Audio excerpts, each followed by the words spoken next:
Good morning, good afternoon, good evening, depending where you are in our world. I want to welcome you to today's webinar. My name is Tanya Budgell, and I am a virtual event marketer with Ascent, partnering with IAEG. Before we get started in today's webinar, I'd love to go through some housekeeping tips. If you'd like to know more about our speakers today, you can use the speaker tab on the top of the platform. That will get you some information about our lovely and informative, talented speakers. During today's presentation, you can use the right-hand navigation where you see chat, poll, docs, Q&A. The chat will not be used, neither will the polls today, but under the docs, you will find a copy of today's presentation. And we ask you to submit your questions under the Q&A. Today's webinar is going to be recorded and it will be shared with you after the event, probably in the first part of the new year. Along with all questions asked, there will be a FAQ document and then preceded from that, and then posted on the IAEG website for you to find all the answers to your burning questions. If you're having technical issues today, please use the Q&A and I will be able to help you with that. So I want to welcome Bruno to the stage, and over to you, Bruno.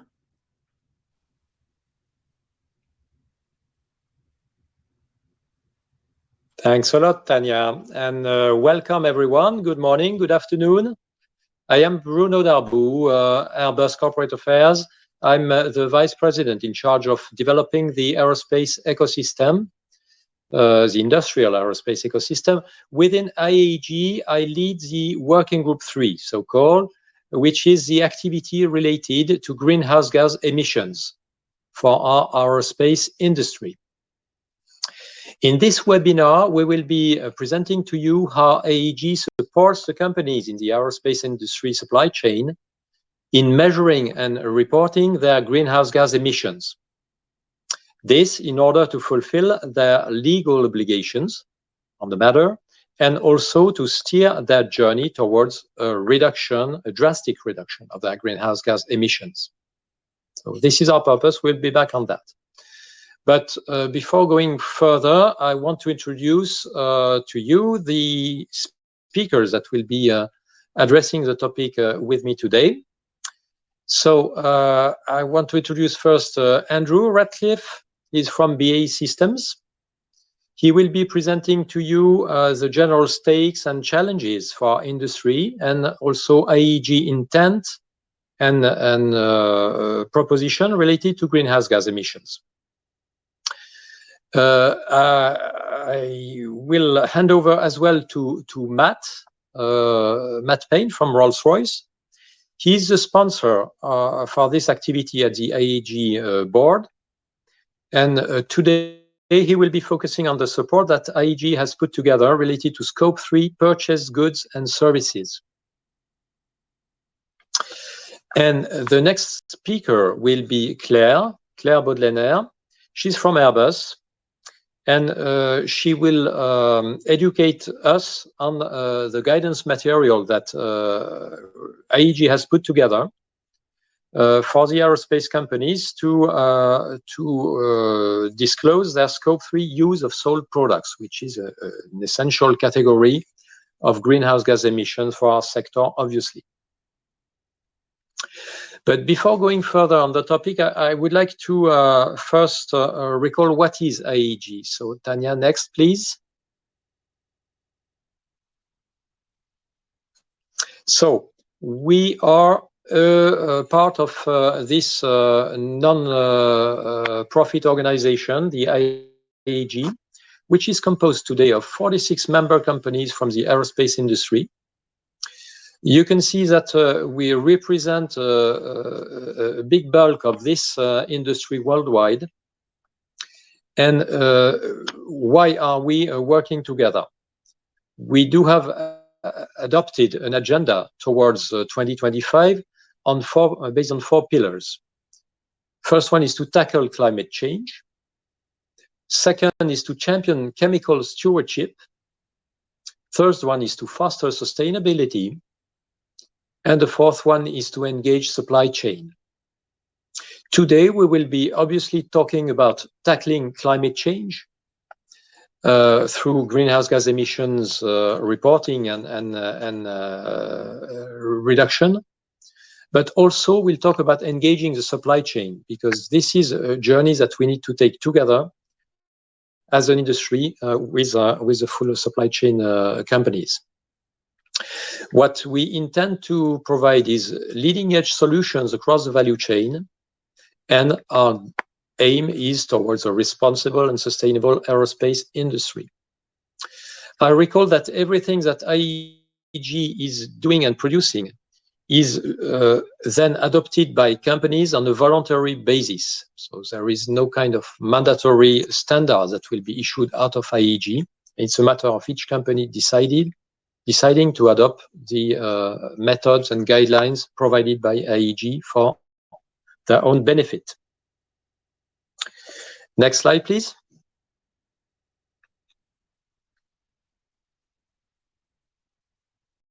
Within IAEG, we have organized working groups, and this is how we have organized working group 3 working on greenhouse gas emissions.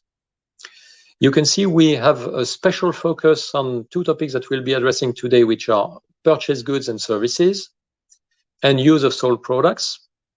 But we actually cover the full scope 1, scope 2, scope 3 reporting categories from the greenhouse gas protocol within this group. We do have a team that is focusing on communications, and you will hear from Andrew further down the line on that. Next slide, please. And here are our objectives for the working group 3, which I could summarize. First, it's to promote greenhouse gas emissions accounting. And second is to drive consistent practices within our industry. Obviously, greenhouse gas emissions is a value chain topic. Each of our companies, we are dependent on the upstream and downstream suppliers and customers, because our actual overall greenhouse gas emission is made of those upstream, own, and downstream contributions. So this is the reason why we have decided and we want to move on this topic as a whole, as a team, and in a consistent manner and in a synchronized manner. So this is where IAEG hopes to bring added value. With this, I hand over to Andrew for presenting our stakes, challenges, and intent. Your turn, Andrew.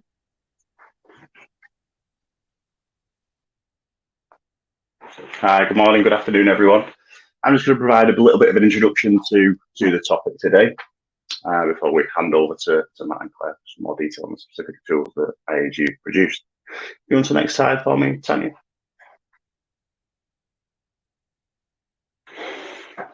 So climate change is recognised internationally as a significant issue for the global community, with many organisations, governments declaring climate emergencies as a demonstration of escalating concern. It's been long established by the UN Intergovernmental Panel on Climate Change that our changing climate is a direct result of human activities and the increased production of greenhouse gas emissions. The greenhouse gas emissions are naturally occurring gases and include water vapour, carbon dioxide, methane and nitrous oxides. However, through human activities such as the burning of fossil fuels predominantly, large volumes of these gases have been released into the Earth's atmosphere. Greenhouse gases absorb infrared radiation from the sun as it enters our atmosphere, which traps heat and is gradually warming our planet. In 1997, in Japan, at Kyoto, one of the first climate change agreements was made. 37 countries initially made commitments to reduce their greenhouse emissions under that protocol. Since that third Conference of Parties on Climate Change in Kyoto to the 27th Conference of Parties that was held last month in Egypt, the United Nations, its members, industry and climate campaigners have strived to manage greenhouse gas emissions and combat its climate changing effects. Next slide, please, Tanya. So these are two very common terms that are used widely when discussing this topic. So global warming is the increase of long-term global temperatures, which have been observed since the period at the end of the 19th century. This warming is directly linked to the increased burning of fossil fuels that's associated with human activity. Whereas climate change refers to long-term changes in established weather patterns that are typically specific to a region or area. These changes are more varied than just warming and include a broad range of effects, such as changes to established rainfall patterns, instances of extreme weather, or occurrences of drought. Although these are slightly different terms, both link back to one common point. Earth's temperature and climate has changed as a result of human activity. And of course, the emissions we've produced. Next slide, please, Tanya. As I previously mentioned, one of the first international agreements and acceptance of action on greenhouse gas emissions was in 1997 with the Kyoto Protocol. Shortly after this, in 1998, the Greenhouse Protocol Group was established. The World Resources Council, the World Business Council for Sustainable Development, convened a panel of NGOs, governments and industry with the aim of developing greenhouse gas reporting and accountancy standards. In 2001, the group produced its first guidance, providing industry with well-needed support on how to measure and account for greenhouse gas emissions through their operations and value chain. Since then, the GHG protocol has issued numerous pieces of guidance and tools to support business activity. The group also operates a built-on the GHG protocol service, which acknowledges businesses or industries' own methodologies and guidance as a demonstration of following the GHG protocol standards and meeting quality levels where required. This is something which the IAEG Workgroup 3 has utilised in its initial guidance on greenhouse gas emissions in the aerospace and defence industry. It is seeking further acknowledgement for its tools and guidance on capital goods and services, which Matt and Claire will discuss later. Next slide, please, Tanya.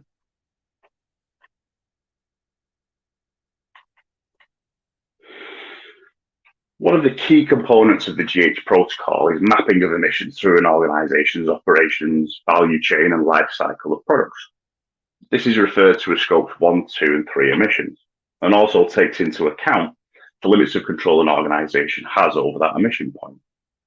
Scope 1 emissions are those which an organisation produces directly, for example, through burning of fuels in their own operations.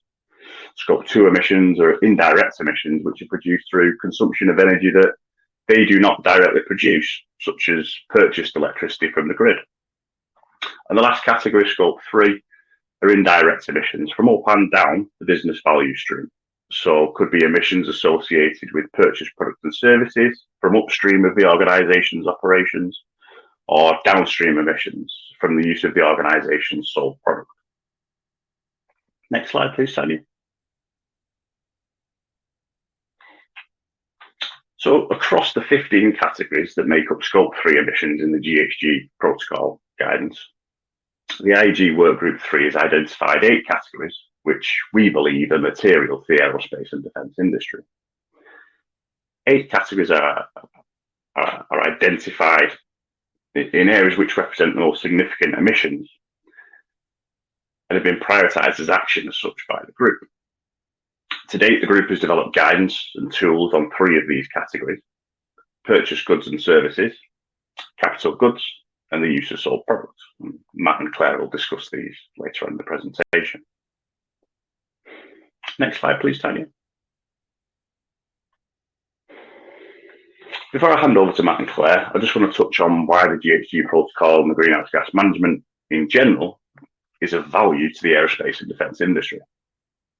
Firstly, as we've outlined, there's international agreement that climate change and proactive management of greenhouse gas emissions are considerable points to consider.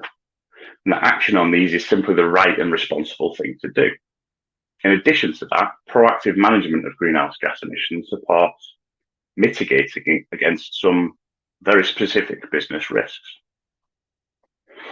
Access to business borrowing and credit is increasingly seeing requirements for organisations to be able to demonstrate their approach on environmental and climate-related topics, with groups of investors and financial institutions often requiring established reporting submissions, such as from Carbon Disclosure Project or the Dow Jones Sustainability Index, as simple gates of entry for investment and credit. On climate change and environment topics, and an organisation's approach are also increasingly becoming a material factor in an employee's choice of workplace. For example, an employee may prefer to work at a business where greenhouse gas targets have been set and the organisation is proactive. Guidance like the GHG protocol help manage these areas. To attract and retain employees, businesses will need to consider these factors. Generally, societal interest in the agenda has bloomed in recent years, with stakeholders ranging from customers to the public having an interest in climate change and thoughts on how industry should develop its response. Our approach will help form how industry is perceived. And critically, legal obligations associated with GHG emissions in certain regions of the world have become the norm. These will undoubtedly increase, with governments requiring organisations to report or document their approaches to greenhouse gas emissions and climate risks. Good examples of this are the requirements of the Task Force for Climate-Related Financial Disclosure, recommendations becoming mandatory for some businesses in the UK. In the fact sheet version of this presentation, there are several links to examples of the obligations in the EU and the USA. Finally, there is a risk to the industry of a loss of credibility and reputation from failure to adequately manage risks and respond to the requirements of greenhouse gas reporting and management. I'm now going to hand over to Matt, who will discuss the general guidance and capital goods and services tools that the group has produced.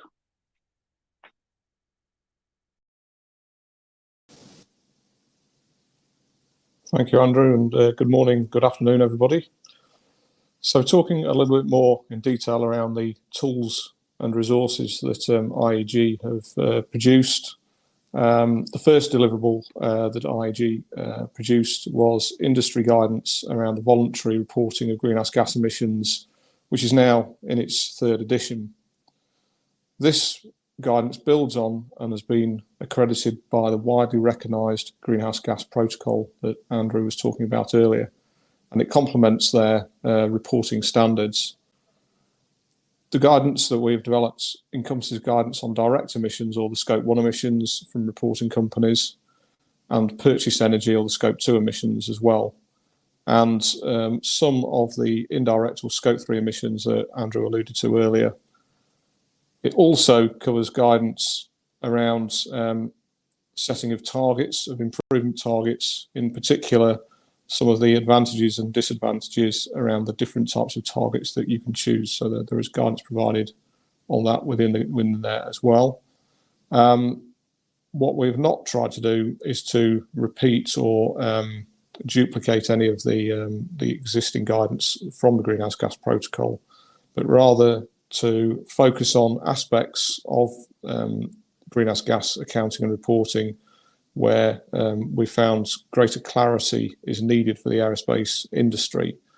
So, for example, things like choices around what is the most appropriate organisational boundary within which to determine your emissions from, or through to things like guidance around some of the specific peculiarities of upstream and downstream transportation that we find within the industry. So a range of different complementary guidance that builds on the Greenhouse Gas Protocol and helps to ensure a sort of more fit for purpose way of reporting for the industry. To help prioritise guidance around indirect emissions, we also conducted a materiality assessment of the 15 different categories of Scope 3 emissions, which has led to the categories that Andrew has just mentioned as being our areas to focus on. And from this, we determined that supply chain emissions represents one of the largest sources of emissions for the industry after the use of sold products. And because the aerospace and defence industry's supply chains are large, with multiple levels and a diverse and complex array of products, components and materials, this is a particularly challenging area to calculate emissions for. So to help the industry address this, we have developed a methodology and tool for calculating emissions for purchased goods, so things such as raw materials and components, services such as engineering consultancies and other administrative and IT type services, and also capital goods, so things such as manufacturing equipment. So we've looked at guidance that will help us to get a handle on all of those different parts of our supply chain. So next slide, please.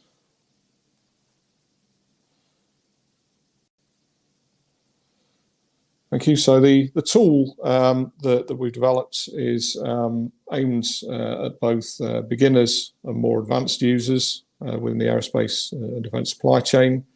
It is complemented by a methodology and user guide so that it can enable you to calculate emissions based on either the amount of money that has been spent on a particular good or service within a year, or alternatively the mass of goods bought within a year, or in some cases a hybrid of the two can also be achieved, where you may not have sort of all of the information from one or other approach in that respect.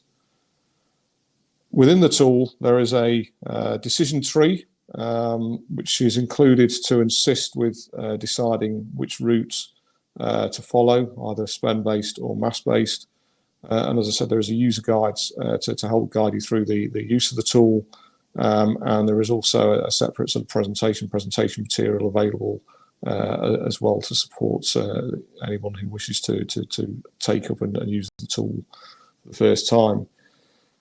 If you're starting to calculate supply chain emissions for the first time, then often a spend-based approach is a good place to start, because this data is often easier to obtain and relatively easily available from sort of purchasing teams within our organisations. And then sort of the mass of goods bought is also something that can be looked at if you have information available on the mass of materials. There is a wider range of sort of emissions factors and things available in the tool which can help you to sort of calculate a slightly more granular picture of your emissions footprints using that approach. For things like services, these will tend to be spend-based calculations only using this tool. The tool, as it stands, is based in Microsoft Excel, and we decided to do this so that it can sit within your reporting company's own IT system, so there's no challenges around firewalls or any concerns around placing potentially sensitive data, either spend-based or mass-based information onto a website somewhere in the cloud where it's not always clear where that data is being held or who has access to it. So to get around that, we've gone for the Excel approach. The design principles of the tool have also been to use a range of credible, publicly available sources of emissions factors, which are tailored to our industry, which helps with things like updating the information as well, and also making the tool available without sort of having to sort of charge for doing so. So as things change over the time, which they do, particularly with things like emissions factors, new goods and commodities and services, as more people take up and use the tool, We have also implemented a maintenance process for the tool to ensure that things like emissions factors, commodity types, currency conversions, and inflation routes in the tools are all kept up to date as well. So next slide, please.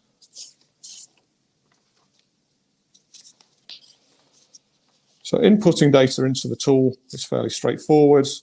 Once the reporting company has aligned its own categories of purchased goods and services to those that are built into the tool, and then converted its spend or mass-based data associated with each of those goods and services into the correct units if needed. So, so within the tool, the things like the spend-based data typically is in either US dollars or euros as the sort of two sort of principal areas where we find sort of aerospace and defence companies currently, and various mass-based units as needed as well in the tool for the mass-based approach. So typically things like kilograms of materials bought.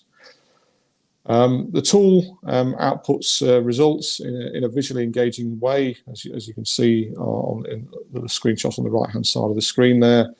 And it provides separate and combined results for purchased goods and services and capital goods. But it also provides data tables as well. So if you want to get into more detailed analysis, then that data can be drawn out and used to assist in your own sort of company's reporting. But it's also designed to help see through the visual output where the hotspots are, which may be able to be something that you can use to help inform where to engage within your supply chain as part of your sort of wider decarbonisation journey. Copies of the guidance and supporting tools can be found on the IAEG.com website. If you sort of go onto that and look for the greenhouse gas reporting section, then you should be able to find and access these tools. So I'd like to now hand over to Claire to talk about use of sold products.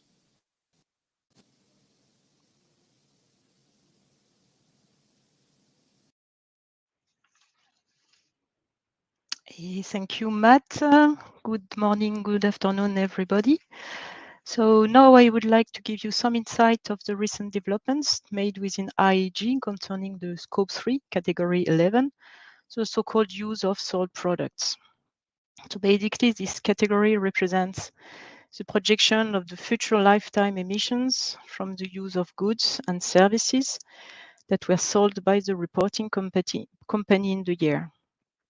As such, this category represents the projection of future lifetime emissions from the use of goods and services.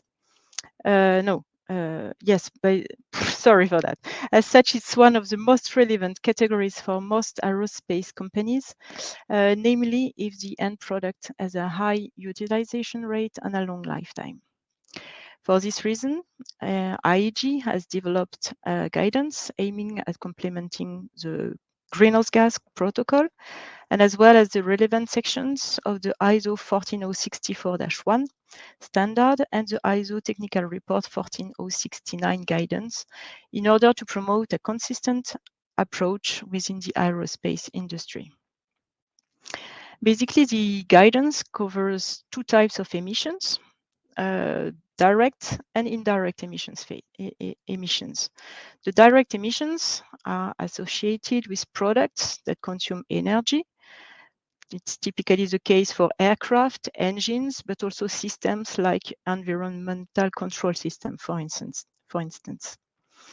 Indirect emissions are associated with the use of products such as aircraft interiors, landing gears, or other types of systems.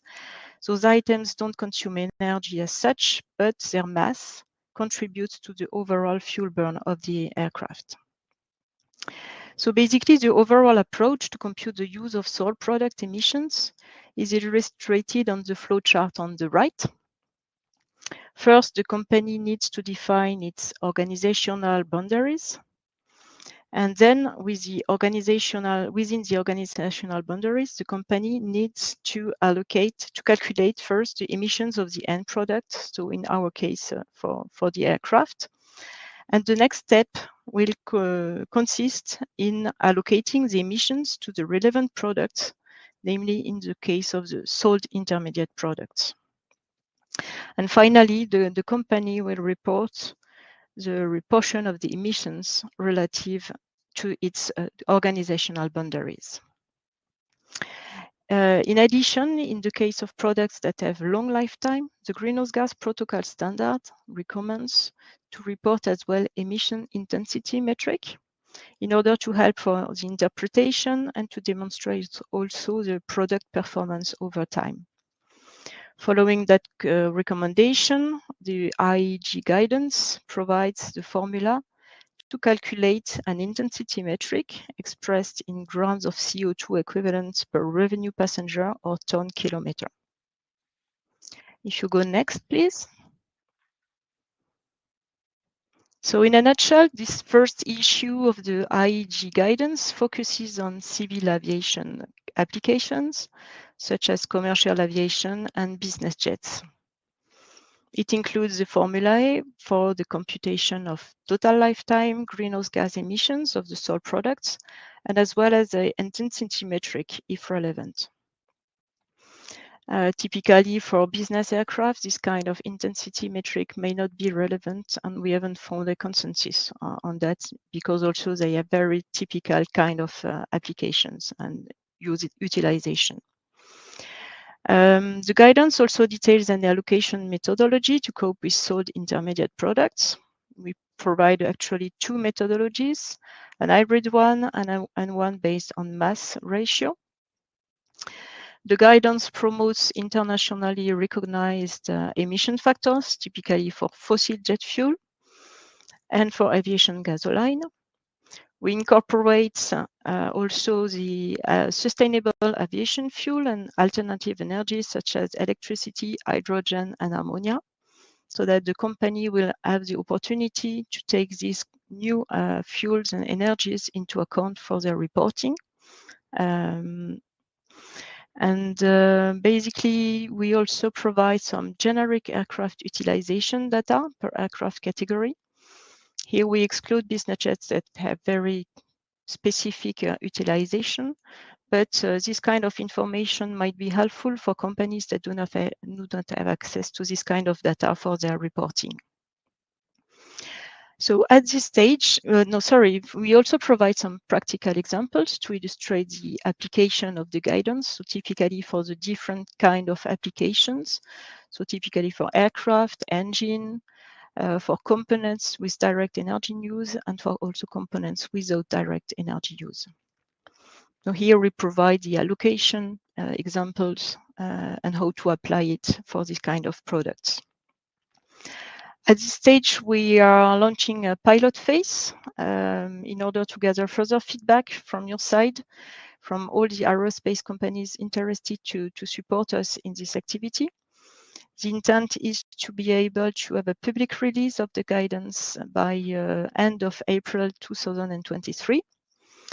And typically, we are looking for companies ready to test the guidance, typically for companies who are dealing with components with direct energy use, like, for instance, environmental control system, electrical system, hydraulic systems, or auxiliary power units. Also for companies having producing components that have no direct energy use, such as systems or aerostructures or cabin items. But also companies who are dealing with specific parts or standard parts typically.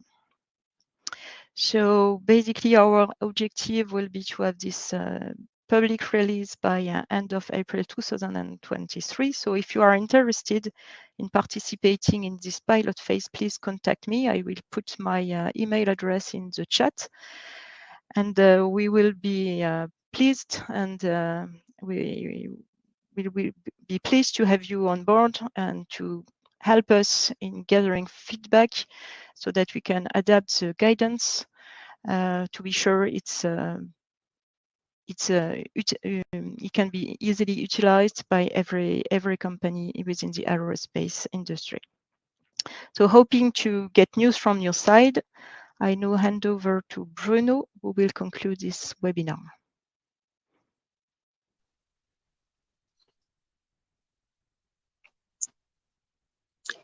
Thanks a lot, Andrew, Matt, and Claire, for your commitment on this topic and for the clear information that you have passed today.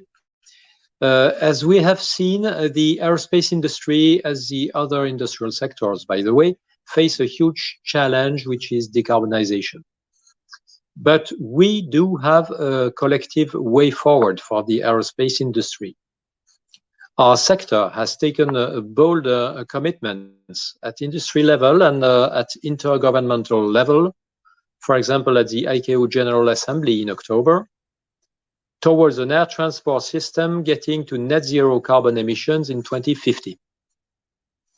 IAEG contributes to overcoming this challenge and roadmap by providing harmonized guidelines and tools for companies to report in a consistent and meaningful manner. We hope IAEG provides practical, simple, easy-to-use solution. That's our goal.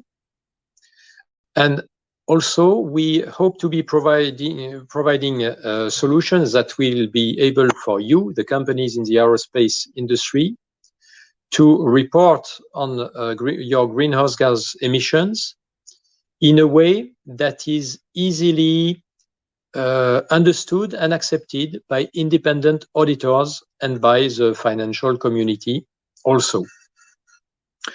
We do hope these deliverables are useful to you. We really encourage you to try them out, to adopt them on a voluntary basis, of course, and to feedback to us for any improvement that you feel is needed. You can contact us for any complementary information. We will answer offline the questions that you have logged in the chat, and we will post an FAQ on the IAEG website early next year. Thank you very much for your attention.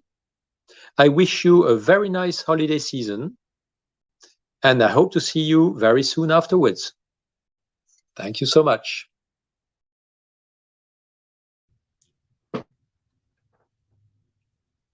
Hi, and thank you. That concludes today's webinar.